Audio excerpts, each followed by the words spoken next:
What if your movie literally ran backwards? What if every scene, every sound, every punch had to make sense forwards and in reverse at the same time? That's Tenet, Christopher Nolan's most confusing movie, and maybe his most impossible to edit. Because while everyone was trying to figure out what was happening on screen, editor Jennifer Lame was trying to figure out how to make it work at all.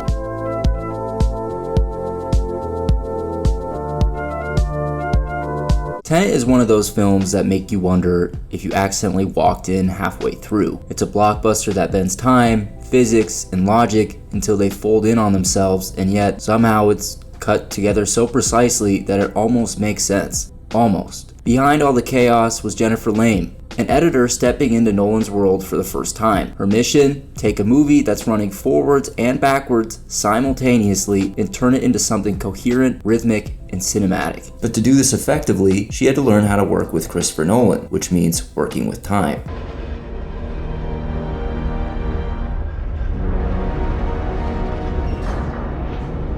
Because he's always been obsessed with it. He stretched it, reversed it, trapped people inside of it. In Memento, his first movie, scenes play in reverse. In Inception, minutes in one dream equal hours in another. In Dunkirk, 3 timelines unfold at different speeds. For Nolan, time isn't just a plot device, it's his favorite special effect. He's even gone as far as saying time is the most cinematic of subjects. And Tenet is that idea taken to the absolute extreme. Time as both hero and villain, story, and structure. What makes Tenet different though is that it's not about traveling through time. It's about coexisting with it. It's not going back to 1950 like Back to the Future. Who's president of the United States in 1985? Ronald Reagan. Ronald Reagan? The actor? It's go back through the same moment someone else is moving forward through. That means every scene exists in 2 versions. One running forward, one running backward. So the editor isn't just cutting for continuity, she's cutting 2 realities into one. If that sounds impossible, well that's because it kind of was. And Lee Smith, Nolan's longtime editor, was used to this, but Smith wasn't available for Tenet.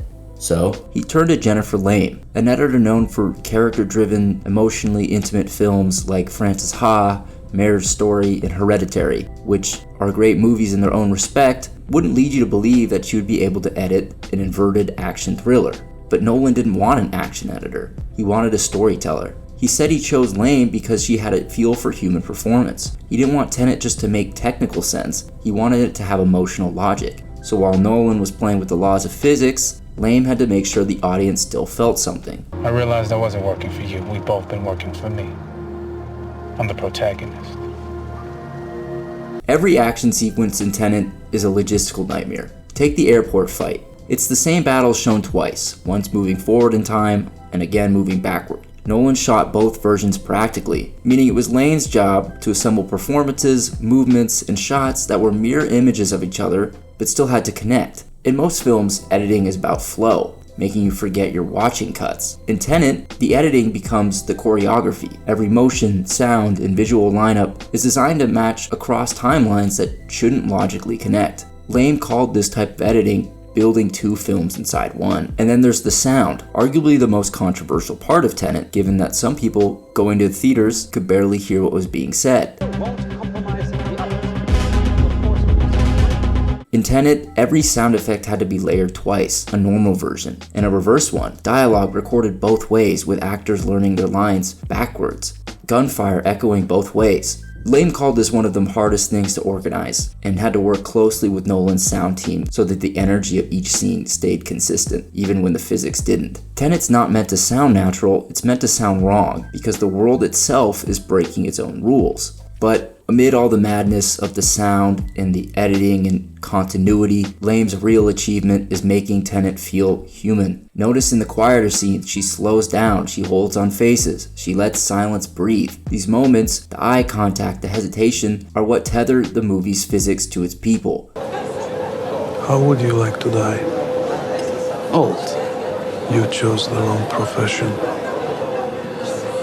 Even if most of us don't really understand the mechanics, myself included, we understand the stakes. That's the power of a great editor, guiding your emotions through confusion without realizing it. And all of Lame's work finally comes together in the final battle. 2 teams, 2 timelines, 1 mission, happening in opposite directions. It's disorienting, mesmerizing, and somehow still clear enough to follow.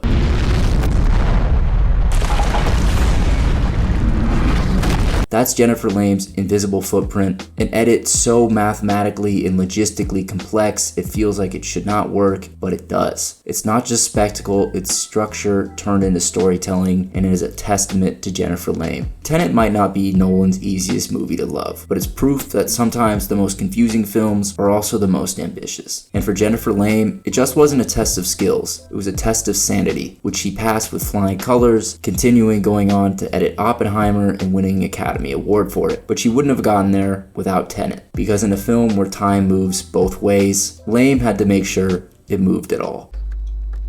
Is Oppenheimer the most challenging feature you've ever had to edit? And if so, what was number 2? Wow. No, definitely not. I would say Tenet was probably one of the most challenging.